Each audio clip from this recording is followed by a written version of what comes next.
Day 15 of the Democrat government shutdown. Not a good day on Capitol Hill, not a good day across America, because real Americans are feeling the pain due to the Democrats' political nonsense. And we want to specifically focus this morning on one area that's gotten a lot of attention, and one segment of the population that truly deserves better treatment than the Democrats are giving them, and that is our military. Today, if it weren't for the bold leadership of President Trump helping us to protect our military, everyone needs to understand that 1.3 million active duty service members would be missing a paycheck. They'll get their check, thankfully, because President Trump has shown strong leadership. And under his direction, the Department of War has now redirected unspent funds to ensure that our troops are taken care of. And this is while Democrats are playing political games. Last night, they played some games. They stormed my office. Maybe you saw some of the video online that they themselves shared, or someone did. They berated a Capitol Police officer, screamed at him. He was just merely standing his post. Shows again their disdain for law enforcement, as we see all around the country, the Democrats and everyone in that party, screaming, assaulting ICE officers. They did it right here in the Capitol last night. A few members of Congress went into the little foyer of my office and tore down a sign that I had up, and just engaged in all sorts of political stunts and antics. They've been doing that every day now, and it shows their desperation. It also shows a very strong contrast between the party that is working for the people and trying to keep the government open and do the right thing, and the party that is engaging in all this nonsense. But they've shown by their actions and now their votes multiple times now. 9 times the Democrats have voted, counting the House and the Senate Democrats, they have voted to not pay the troops. They have voted to block their paychecks. And it's very serious stuff, and they don't seem to care at all. The problem we have right now is that in spite of President Trump's heroic efforts to make sure they get paid, that is a temporary fix, because the executive branch's help is not permanent. It can't be. And if the Democrats continue to vote to keep the government closed, as they have done now so many times, then we know that U.S. troops are going to risk missing a full paycheck at the end of this month. And that means service members on deployment who've left their young families back home, relying upon these checks. It means service members who are thousands of miles away from home. It means service members trying to make their rent, and those who have ailing relatives that need to be taken care of. None of those people will be paid if the Democrat obstruction continues.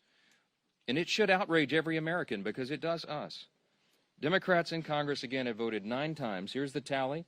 Every single time the Republicans have voted to pay the troops, and by the way, all other federal employees, federal workers, and the Democrats have voted over and over to stop it. And the depressing irony of this, on this particular subject, among all others, is that the most pro-shutdown Democrats actually represent the most active duty service members back home, whom they have taken hostage in this insidious political game. And I want to give you a couple of examples, and this is the actual statistic of the 10 states with the largest military populations. 6 are represented each by 2 Democrats in the Senate who are withholding the paychecks. Here's the list. In California, it's home to 157,000 active duty personnel, the most in the country. Those stationed at Fort Hunter Liggett and Camp Pendleton and Edwards Air Force Base and Vandenberg Space Force Base and others will all miss a paycheck at the end of the month if Democrat obstruction continues. Now, this is worthy of note. Both California senators, Adam Schiff and Alex Padilla, are gleeful about this government shutdown. They agree with Chuck Schumer when he said very candidly just a few days ago, every day of the shutdown gets better for us. Who is the us? He's talking about Democrats. He thinks this is assisting their party and giving him political cover so he doesn't attract a Marxist challenger in his next Senate reelect. That's what this is about. So he thinks the government shutdown is allowing him to show a fight against President Trump and Republicans, and he is happy about that. And so are Adam Schiff and Alex Padilla, while service members are going without paychecks. Virginia is home to 119,000 active duty personnel. It is the second most in the country. Those stationed at Naval Station Norfolk, Quantico, and Fort A.P. Hill, and others will miss paychecks at the end of this month if this is not resolved. Both Virginia senators, Tim Kaine and Mark Warner, are playing political games with the paychecks of 119,000 service members. Georgia Georgia's home to 65,000 active duty personnel. It's the 6th most in the country. Those stationed at Fort Benning, Fort Stewart, Moody Air Force Base, and others will miss paychecks. And just last week, this is so aggravating to us. It's so frustrating to us. It's so wrong. We saw service members waiting hours in lines wrapped around the block at Georgia food pantries. And meanwhile, you've got both Georgia senators, John Ossoff and Raphael Warnock, have now voted 8 times against paying those heroes. In Washington, the state of Washington is home to 57,000 active duty personnel. It is the 7th most in the country. And those stationed at Fairchild Air Force Base and Naval Base Kitsap, Joint Base Lewis McChord, and others will miss paychecks. Both Washington senators, Patty Murray and Maria Cantwell, have repeatedly voted against pay for service members in the Evergreen State. Hawaii is home to 43,000 active duty personnel. It is the 8th most in the country. Those stationed at Joint Base Pearl Harbor Hickam, the Schofield Barracks, and others will miss paychecks. And both Hawaii senators, Mazie Hirono and Brian Schatz, have voted against paying soldiers stationed in Hawaii. And by the way, many of them are thousands of miles away from their families. Colorado is home to 35,000 active duty personnel, the 10th most in the country. And those stationed at Fort Carson, Buckley's Space Force Base, Peterson's Space Force Base, and others will miss paychecks. And you guessed it, both Democrat senators are from Colorado. John Hickenlooper and Michael Bennett have voted against paying those troops in their state. And I just want to mention New York. It gets honorable mention. It isn't in the top 10, but the Empire State is home to 17,000 active duty personnel, the 17th most in the country. Those stationed at Fort Drum and Fort Hamilton and others will miss paychecks.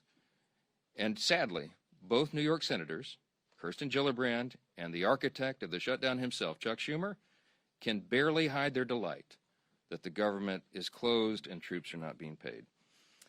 I will just say this. There's something that should be remembered by everyone. Democrats say that even missed paychecks for U.S. troops won't be enough to end this shutdown. The Democrats, who we just demonstrated, represent thousands and thousands of the most heroic men and women on the earth, refuse to put their unserious partisan demands to the side and pay the troops. And here are the indisputable facts of this shutdown. Republicans want to pay the troops, and we have shown that with our actions and our votes now 9 times. And the Democrats want to use them as hostages to extort $1.5 trillion in new unserious partisan spending that we just won't go along with. We won't sell out the long-term security and future of the United States so that Chuck Schumer can prevent a primary challenge from his left wing. We will not be a part of that nonsense. And until Schumer and the left wing of his party are satisfied enough that the pain this shutdown has caused has reached a limit that they're satisfied with, then Republicans are going to stand here every single day, and we're going to continue to deliver the simple facts directly to the American people. Now, today we brought in some of our House Republican leaders who represent many of these military districts and that are being so deeply and adversely affected by the Democrats' senseless games. And the first up that I'm delighted to introduce is the chairman of our Main Street Caucus in the House Republican Conference, and that is Congressman Mike Flood. Thank you very much. I'll tell you what, the House Republican Main Street Caucus couldn't be more proud of the leadership that we've elected to lead the House of Representatives. We stand united with this team that's remained in Washington to do God's work as we work our way through a very difficult shutdown. Speaking of Main Street, let's talk about what this means. I represent Offutt Air Force Base in Bellevue, Nebraska. We have over 10,000 airmen there. What do? We are in charge of deploying the nuclear triad. Think about that. It's very important work. And today, we have 2,300 of our civilian employees furloughed. We're holding diaper drives. The food pantry is getting stocked with more food. There's uncertainty on that base. The men and women who go to work every day to keep us safe, to provide that strategic deterrent on what could be the world's worst day, don't need this stress. We don't need this stress, especially to satisfy the political future of a New York Senate leader. This could have been avoided. He did the right thing, Mr. Schumer did in March. He's a pro. He knows political calculus. He paid a high price for it, and now people in my district are paying a high price, and it's not right. And by the way, as a country, we're better than this.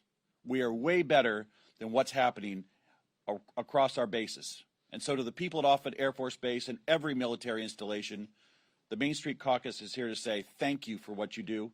Whether you're furloughed or not, we appreciate every single one of you. Thank you again, Mr. Speaker, for having us, and thank you for inviting and including the Main Street Caucus. Well, I'm not going to introduce each of them. I'll ask them to do that themselves, but I do want to introduce you to the vice chair of the Main Street Caucus, and that is Congresswoman Laurel Lee, the state of Florida. Thank you, Mr. Speaker, and thank you all for being here today. We are here today because the American people deserve to know the truth about why our government is shut down. The reality is simple. This shutdown was entirely preventable. It's happening because Democrats have refused to work with Republicans on our responsible, common sense funding measure. House Republicans did our work. We passed a straightforward extension of funding to keep the government open while ensuring our troops, our Border Patrol agents, and all essential services are fully supported. But at every turn, Senate Democrats have instead chosen obstruction and delay. They voted again and again to stop temporary funding that would have kept the government open. Again and again, they put partisanship ahead of the needs of the American people. And it's hardworking American families that are paying the price. In my district, we see these impacts firsthand. At MacDill Air Force Base, there are thousands of brave men and women in uniform. Many have young families in our schools and spouses who work on base and in our communities. In addition, some of our very best neighbors work as civilian technicians and managers at MacDill and keep critical services, not just for our community, but for our country operating. These are the people who will feel the strain of this shutdown and Washington's dysfunction the most. The service members, the civilian workforce who serves alongside them, and the federal workers and their families. They are now left to worry about their bills, about groceries, about paychecks, all because of political games by Senate Democrats. They deserve better than this. They deserve leadership that puts our country ahead of politics. House Republicans have already voted to ensure our service members receive their pay, and we will not allow America's heroes to suffer because of this political brinksmanship. Thanks to President Trump's leadership, the Pentagon identified funding to make sure that our troops are paid this month, even in the face of this needless shutdown. This is not about politics. It is about priorities. Our priority is the American people. We want to secure our border, to strengthen our military, to restore fiscal sanity to Washington, and ensure that every taxpayer dollar is spent wisely. Senate Democrats have made their priorities clear. They're more interested in protecting wasteful spending and expanding benefits for illegal immigrants than they are in protecting our service members and our hardworking American families. That is unacceptable. To the men and women at MacDill Air Force Base and the families across Florida's 15th Congressional District, and to every American feeling the uncertainty of this shutdown, know this: we are fighting for you. We are fighting to reopen government responsibly, to ensure stability for your families, and to get this country back on track. It's time for Democrats to stop the political games, to stop holding our troops and our federal workers hostage to their agenda, and to join us in putting the American people first. Thank you. And now we have our colleague, Representative LaLota.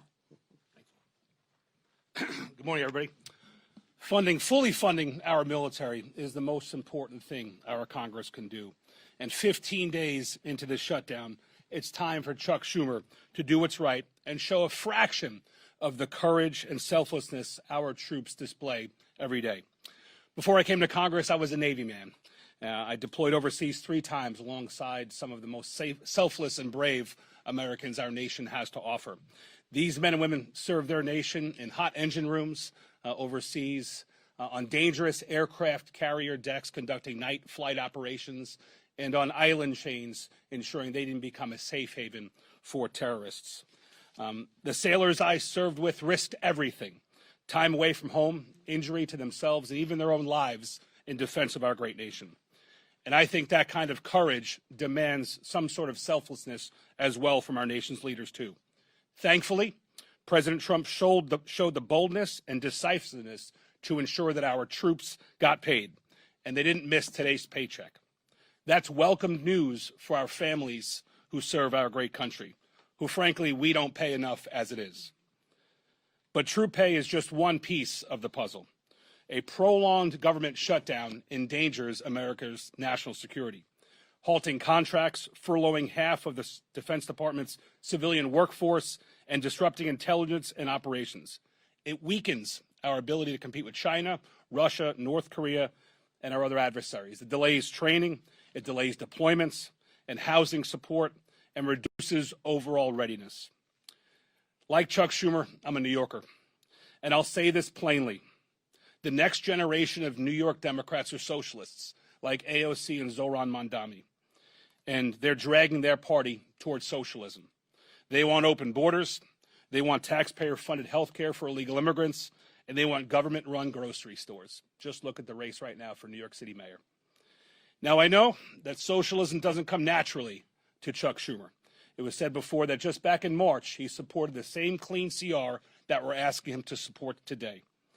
Back in March, he had a backbone, Chuck Schumer. He stood up to his party's radical base and said he would put the nation before his own political interests. And he took a lot of flack for doing so. And that's why he's changed his course. But we're here today to call on him to do better and to put the country before his own political job. And we're asking that he put the hundreds of thousands of federal workers that rely on a continuing resolution, we're asking him to support that. And we're asking him to put the millions of Americans before his own political future. We New Yorkers, we pride ourselves on being tough. So I'm asking Chuck Schumer to be tough and to stand up to his own party's base. Stand up to AOC and Mamdani. Be brave like our troops. And do your job and reopen our government. I want to introduce my good friend, also a military veteran, an Air Force, don't hold the Air Force part against him, an Air Force colonel who's doing a hell of a job fighting for his constituents in Iowa, my friend Zach Nunn. Nick, thanks, brother. Appreciate it. Whenever you can get the Navy and the Air Force on the same target, we're moving in the right direction. Friends, here's the reality right now. This government shutdown does not have to happen. We have a reality before us where 1.5 million troops, both those active duty and those in the Guard and Reserve, are on pins and needles where they're going to be able to feed their family marching forward. I am so proud to be standing with fellow patriots up here, many of them who have served. I'm one of those members who have served not only in combat, but continue to serve in my reserve capacity now. I've already committed my drill this weekend, and speaking with frontline members who are serving in uniform, our brothers and sisters, the sons and daughters of families who have sacrificed to have their child be in the military. They all have the same question. Why is this happening, and what is the mission to be able to stop it? Well, let's be very clear. The House of Representatives has executed its portion of the mission. Fully pay our federal government. The majority of the House, the majority of the Senate, the majority of the American people want this. But the reality is, there's a handful of individuals in the Senate who have put a stop to it. And this is where I agree with one of my colleagues. We don't govern by temper tantrum, he said. We'd be hurting millions of Americans, and we'd be treating them as leverage. That was Chuck Schumer in 2018. Another colleague said, this is irresponsible. No, it's reckless. My other colleague, Nancy Pelosi, but that was in 2013. A fellow colleague said it's not normal to hold 800,000 workers, or in this case, over 1 million military members and their paychecks hostage. That was from AOC in 2019. Team, we've heard about the first-hand impacts to individuals. And it goes beyond just America, but what's happening right in our own districts as we look at this. Today, 15,000 National Guardsmen from Iowa were in danger of not being able to decide whether to put a down payment on a new car are being able to put food in the refrigerator. 2,000 of those members are right now deployed on the front lines in U.S. CENTCOM in Iraq. And even more of their families are wondering not only will they be safe, but will they be able to take care of their kiddos back home? So I called them up, and I said, "Hey, First Class Chase Holmes is a sergeant with our Iowa National Guard. He's currently preparing operations to be able to defend the country overseas, but because of the shutdown, critical joint training between his team and NATO was canceled. We spoke with an Iowa Guardsman and chaplain for the 224th Combat Engineers Battalion, Caleb Whiting. He is leading part of the 1,800 Guardsmen currently deployed to the northern part of Iraq right now. And he told me plainly, we're working, but we don't know if we'll get paid. I'll put my life on the line, but I hope someone's there to take care of my family if my paycheck doesn't come through." These aren't theoretical. These are real people, real impact, real costs. Let's be blunt. The shutdown of the government has only one hostile actor, and there's a few individuals in the Senate who refuse to put the country before the hostage of the 350+ million Americans they've taken. It's unacceptable, and that is why I am grateful that while President Trump is helping lead peace in the Middle East with the men and women who are on the front lines providing it, we have folks at home who need to do the same job and stand up for this country first. Thank you to my colleagues, but most importantly, thank you to all our federal workers, and God bless our troops. With that, I'm thrilled to introduce our leader, a man who's been on the front line of this himself, Mr. Scalise. Thanks, sir. Thank you, Zach, and thank all of my colleagues who you just heard from, many of whom served our nation bravely in our nation's military. I want to say thank you to the over 1 million men and women in uniform who continue to serve right now, despite the uncertainty, that uncertainty that does not need to exist. And why? Because Chuck Schumer is more afraid of the radical leftists in his own party than he is concerned about making sure that those families don't have to wonder about whether or not they're going to be able to put food on the table. Their families, while they're overseas, many of them, are going to be able to put food on the table during this Schumer shutdown. And keep in mind, over 1/3 of all men and women who serve in uniform right now, over 1/3 of them live paycheck to paycheck. That means when Chuck Schumer is voting to deny them pay, many of them will not be able to make their rent payment or their mortgage payment. Many of them will not be able to make their car note payment. And the stress that that adds to their lives unnecessarily should not happen, did not need to happen. This House came together. I'm so proud of the men and women I serve with in Congress here in the House where we did our job. Weeks ago, we sent a bill over to the Senate. That doesn't resolve all of our differences. People often say, gee whiz, why can't Washington just get together? You know, which side's going to win this thing? It's not about which side wins. It's about stopping the American people from being the losers in Chuck Schumer's fight while we go negotiate our differences. We have big differences we need to negotiate, and the clean CR that we passed over to the Senate does not resolve those differences. It just gives us some more time to have that negotiation. And by the way, that clock is getting sooner every day. November 21st is not extending every day that Chuck Schumer continues this charade that he's playing with the lives of millions of American families. That date is going to get closer every day, where we're not going to have as much time to negotiate our differences. And how big are those differences? Just look at the wish list, the hostage list that Chuck Schumer filed weeks ago, his demands that he said have to be met before he'll even open up the government again. $1.5 trillion in new unrelated spending Chuck Schumer demanded, including, yes, eliminating all the verifications so that illegals will get taxpayer-funded health care. That's in Chuck Schumer's bill. Chuck Schumer guts the $50 billion rural hospital fund to give taxpayer-funded health benefits to illegals in his hostage demands. That's not going to happen. And so when are we going to have a rational conversation? When are Democrats going to actually become serious in this discussion where they say, let's open up the government and start talking about our differences? about how we're going to get this country back on track. And then contrast again, just look at what happened yesterday. Some of us were at the White House at just an amazingly emotional ceremony where President Trump posthumously, unfortunately, issued the Medal of Freedom to Charlie Kirk. And his incredibly brave widow, Erica, was there to receive it on his behalf and gave another emotionally powerful speech.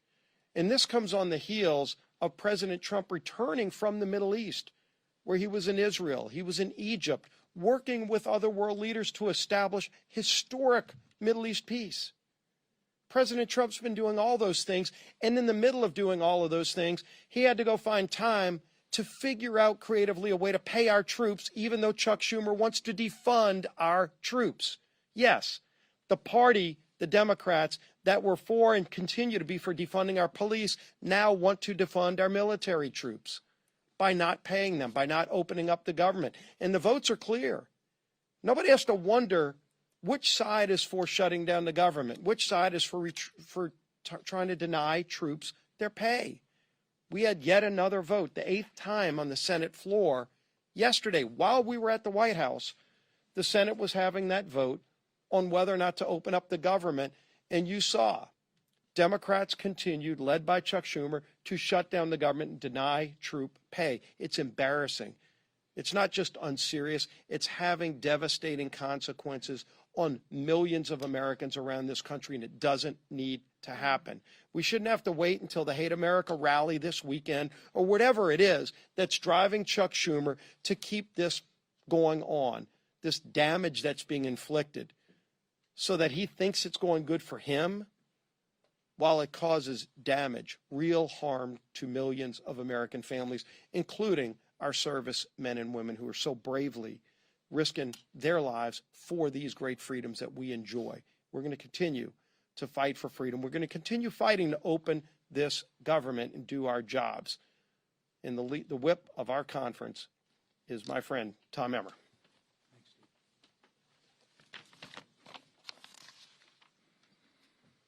If Chuck Schumer and the Democrats had things their way, more than 1 million service members would not get paid today. Thankfully, our commander-in-chief stepped up where the Democrats have refused by reallocating funds to ensure our troops receive their hard-earned paychecks today. Thanks to President Trump, military families across the country will have the resources they need to continue making ends meet just a little bit longer. Yet, what has been the Democrats' response? Representative Madeleine Dean told CNN yesterday, quote, "This is not the way to run a government," close quote. Making sure our troops get paid is not the way to run a government? You know what is actually not the way to run a government, Representative Dean? Holding the American people hostage over your $1.5 trillion wish list of radical demands. Clearly, the Democrat Party of today is not your grandfather's Democrat Party. They care about one thing and one thing only, appeasing the radical, pro-terrorist wing of their party. And they will inflict the maximum be this way. Republicans have a nonpartisan government funding bill ready in the Senate. We've been talking about it now for more than 2 weeks. It can be sent to President Trump's desk immediately. We could end the Democrats' shutdown chaos today if they would do the right and reasonable thing by passing our clean CR. It contains 0 partisan policy riders, no gimmicks. It's the same spending levels that Democrats supported just 6 months ago and that they passed 13 times previously under the Biden administration. But 9 times now, 9 times, the Democrats have refused, shutting the government down in the process and forcing Americans to pay the price. All so they can gallivant around the Capitol making ridiculous videos, childish videos, scream at Capitol police officers who aren't getting paid, by the way, and buy time until their Hate America rally takes place on Saturday on the Mall. It's despicable and it's wrong. We can only hope that they come to their senses and that the madness ends soon. Until then, our message remains the same. Stop playing political games, pass our clean CR and reopen the government for the people you were elected to serve. Lisa McClain, our conference chair. Well, good morning, everybody. Here we are again. I'm going to be very clear. Chuck Schumer wants a dirty deal. I'll say it again. Chuck Schumer wants a dirty deal, one that caters to his radical base. You know, the same crowd planning to protest at their I Hate America rally this weekend. And what is in this so-called deal? Let's take a look at what's in Chuck Schumer's dirty deal. And let me spell it out. It adds $1.5 trillion to our national debt. $1.5 trillion. It hands out health care to illegal immigrants. That's not a talking point. That's a fact. It guts the most historic investment Congress has ever made in rural health care. Again, that's a fact. And it weakens health care for hardworking Americans. Begin to see the compare and contrast?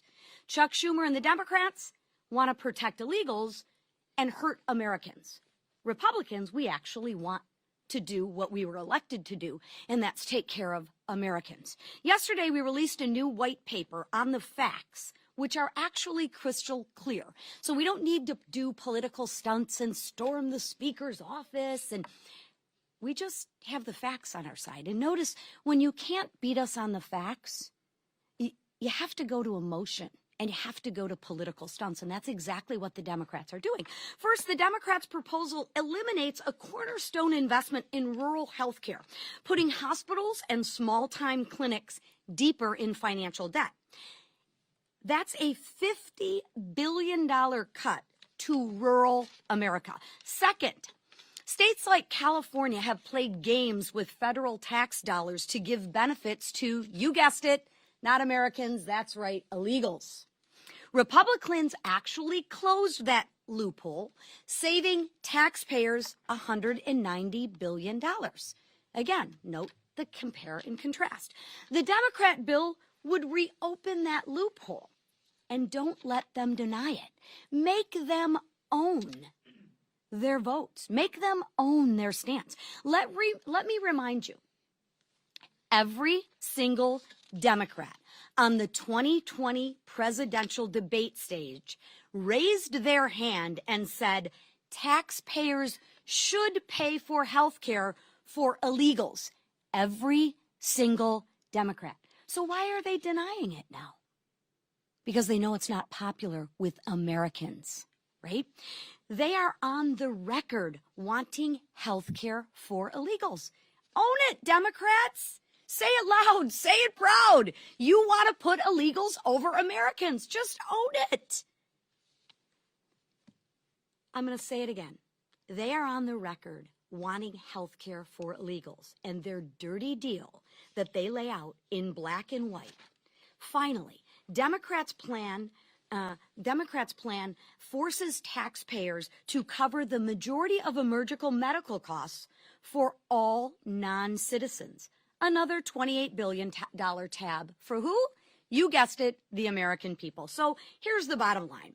The Democrats' proposal would force taxpayers to fund $119 billion in waste, fraud, and abuse. Yes, that's right. The Democrats advocate for waste, fraud, and abuse. Why? Because it's not their money, it's your hard-earned money, including benefits for people that are here illegally. That weakens health care for Americans.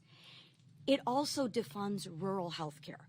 Again, that weakens health care for who? That's right, it weakens health care for Americans. It is absolutely outrageous. So here's my message to Democrats. Tell all of your radical base you're done taking orders. Tell them you're putting America first. Drop the demands, reopen the government, pass the House bill, and let's get back to work for the American people. Thank you. All right, a few questions. Yes. A judge in Florida issued a against Corey Mills for threatening, harassing behavior from an ex-girlfriend. And according to these court documents, he also instructed a congressional staffer to reach out to her after that initial temporary restraining order was filed. Do you think this is an ethical violation, and do you think any disciplinary action is warranted? I have not heard or looked into any of the details of that. I've been a little busy. We have a House Ethics Committee. If it warrants that, I'm sure they'll look into that. Yeah. It's been reported for a while. Corey Mills was accused of beating a girlfriend in his D.C. apartment. He was accused of stolen valor by the people that he claimed to have saved on the battlefield that then on the record said that he did not save them. I mean, this has been happening since the beginning of the year. Are you concerned about these allegations against Corey Mills? Look, you have to ask Representative Mills about that. I mean, he's been a faithful colleague here. I know his work on the Hill. I mean, I don't know all the details of all the individual allegations and what he's doing in his outside life. You have to ask him about that. Let's talk about things that are really serious. Back row. Go ahead, Scott. Yeah. OMB put out memos saying that they're going to batten down the hatches and ride out the shutdown. But, as you pointed out, they're going to pay the troops, as well as they said pay law enforcement. Should law enforcement include Capitol Police, who protect you, your family, you know, Mr. Scalise, the whip, as well as the Capitol building in general? Yeah, we've always stood with Capitol Police and law enforcement, and we've shown that in word and deed. And I can tell you that I was with the president for a couple of hours in the Oval Office last night. I spoke with Russ Vought in the Rose Garden before the Charlie Kirk service. They are, what's the right word, forlorn about this. No one on the Republican side is taking any pleasure in this scenario. Yes, we're always for reducing the size and scope of the government and all of that, but this is not the way to go about it. We don't shut the government down, turn off the funding streams, and then require all these cuts like this. So what they're doing is they're having to triage federal spending, as you know, because anybody, as we've said, any person who's in the White House, regardless of party, and their director of OMB, is given this unfortunate reluctant task. They have to figure out and triage what are the most essential services personnel policies and what are not. They're going to look at that through a partisan lens, but when they look through it through that lens, I mean, we're looking at it right now as conservative Republicans, the White House, that's who serves in the White House right now. If Joe Biden or Kamala Harris or a Democrat were there, they would look at it with a totally different set of lenses. But I can tell you that when we look at that, we prioritize troops and law enforcement, absolutely. So if there is a mechanism to do that, they will find it, and they will fund it. The reason, the way they were able to get the troops paid for this paycheck, and as I said, this is not an enduring solution because we will run out of the funds, but there were some unspent funds in effectively R&D accounts in defense. They moved that over to prioritize payment of those who are putting their lives on the line today and who have families in serious situations.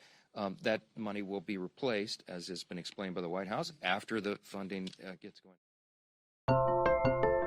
Again, if we can find a similar mechanism to take care of Capitol Police, of course they'll do that, but that's in a separate branch, so the different determination. Yes, sir. Speaker, this is day 15 of the shutdown now, and Leader Scalise just kind of addressed this, that the 7-week bill that you guys passed before, you guys have already lost 2 weeks of that. Is there a point in the future where you decide to put either another clean continuing resolution on the floor, like in the next couple weeks, or why not just put some of your appropriation bills that have passed out of committee on the floor during the shutdown? Our appropriators have been hard at work, even during the shutdown. They had, remember in the House, we passed all 12 separate appropriations bills through committee, 3 off the floor. So there's 9 left. They've been working to put those together and prepare them for action. And whether or not they're all collected here in D.C. or they're working individually at home as a group, you know, we have lots of means of communication right now. So the appropriators are working not just among colleagues in the chamber, but chamber to chamber. So it's a bipartisan discussion that's been going on. As I mentioned several days back, I even spoke myself with Patty Murray, who's the lead on appropriations in the Senate, Democrat side. So that work has been going on. With regard to the timeline of the CR, it would do us no good to pass yet another CR out of the House because it will meet the same fate. Chuck Schumer and the Senate Democrats want to close the government down. They are gleeful about this. They are happy that troops are suffering all this pain, apparently, because they've just voted now 9 times collectively. Democrats in Congress have voted 9 times to block the pay of troops and Capitol Police and all the federal employees and, by extension, all the civilian contractors and everybody else. So we would just be going through an exercise in political futility to pass another CR. It is ironic that the 7 weeks on the clean CR that we passed September 19th was a date that was determined by Republicans and Democrats in the House. The appropriators determined together that that should be the length of the CR, and they stipulated together that it should be clean. The Democrats at the time said, please don't put any Republican priorities on that so that we can all do this in good faith. And we didn't. We put a clean CR, and still they voted no. Why? Because their leadership, Hakeem Jeffries and Chuck Schumer, told them they had to. So I think appropriators want to get back to work. I know every House Republican does, but we've got to get the lights turned back on, and Chuck Schumer and the Democrats need to vote to do that so we can get back to regular legislative session. Yes, ma'am. Last question. Thank you. Just to follow up, though.